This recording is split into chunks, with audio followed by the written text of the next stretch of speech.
We're looking here at a scarce 18th century Portuguese atlas aimed at teaching geography to children or younger people.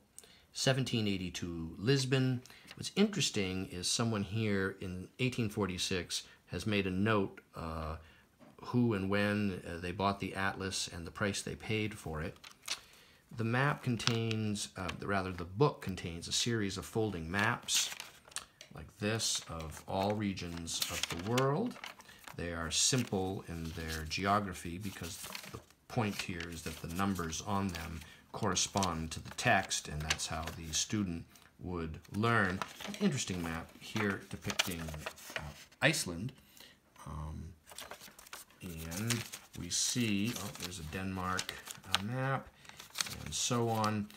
The first map in this small, rare little atlas is a map of the world in hemispheres, which regrettably only this portion of the map remains.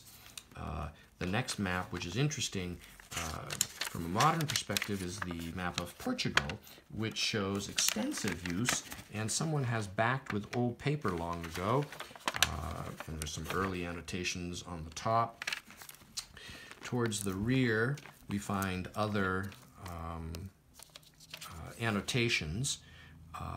It contains 21 of 24 maps, evidently, and it includes this celestial plate at the rear, and then it also contains this interesting map here of the Americas. And there is a map here of Africa with what appears to be an elephant trunk drawn in the left margin. And this charming and unusual item is currently available on my website, briandimambro.com.